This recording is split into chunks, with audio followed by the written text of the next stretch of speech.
Hey, what's going on, everybody? Welcome back to Upstate Speedtests. The speed tests last video were so nice, I decided to run it twice.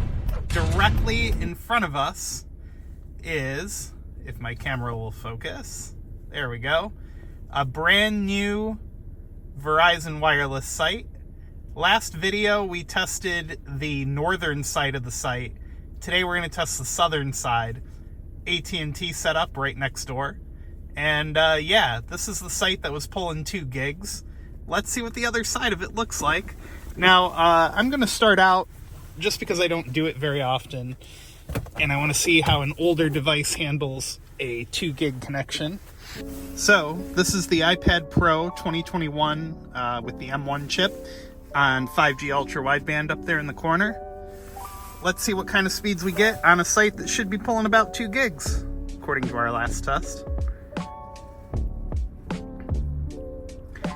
Now, this device is using the X55 modem by Qualcomm, so it's older, and I don't think it can bond as many channels together as a newer device, so it'll be interesting to see, but still, nothing to sneeze at. We're pulling gig plus speeds on an older device, and we're going to be close to 100 on the upload. All right, well, there you go. Let me switch over to the iPhone 15 Pro Max, and we'll see how it goes. All right, we're on the iPhone 15 Pro Max now. For some reason, the iPhone doesn't want to kick over to ultra wideband, which is weird, but let's give it a run and see what happens. I have a feeling it's going to kick over to ultra wideband immediately, which it did. And might have to restart. Oh, and the LTE just went back to ultra wideband again. That's weird. Or to LTE again. Huh, that's very strange. Wonder what that's all about. I mean, there is an LTE site on the hill somewhere in the distance that you can't see. So that certainly could be impacting it. And like I said in a previous video, just on the other side of the hospital there's about 50 ODES nodes. Let's try again.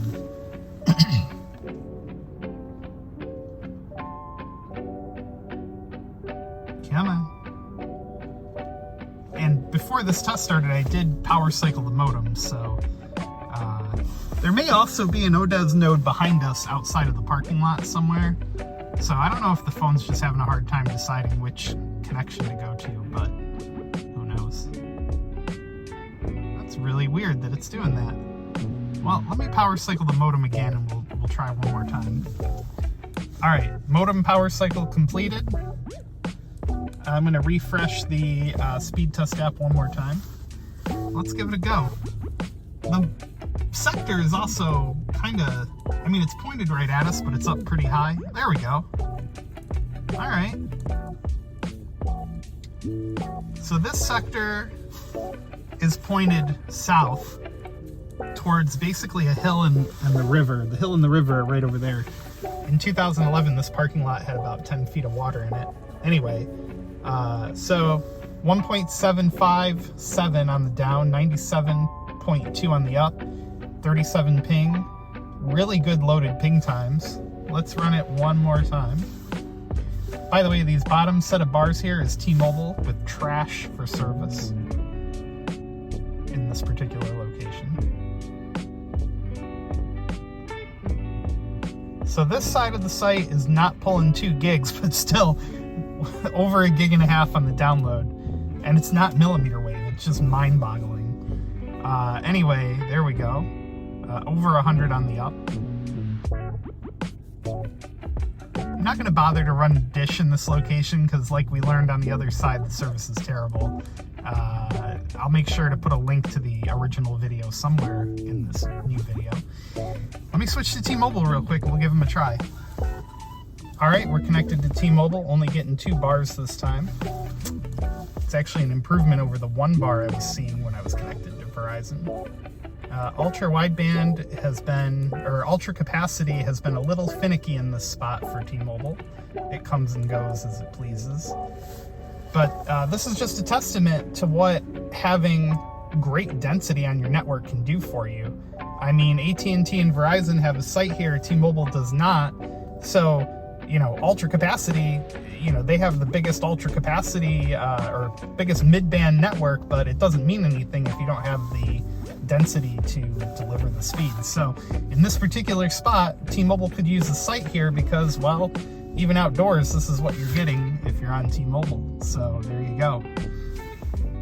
We'll run it one more time, I guess, just to be fair, but and like I said, Dish, I'm not even going to bother because it's pretty bad here in this location. If you want to see those results, just go look at the last video, but looks like we're going to be even worse for T-Mobile this go around. Maybe not. So you can have 1.5 gig to 2 gig speeds on Verizon and this on T-Mobile. So yeah, I mean, don't get me wrong, T-Mobile's doing some crazy impressive stuff with their network, and they've definitely come a long way, but I think it's time for them to start investing in a little more density so that places like this get served better. Well, that's going to do it for this video, guys. Be sure to give it a thumbs up, hit that subscribe button down below, and we'll see you next time here from the Binghamton area.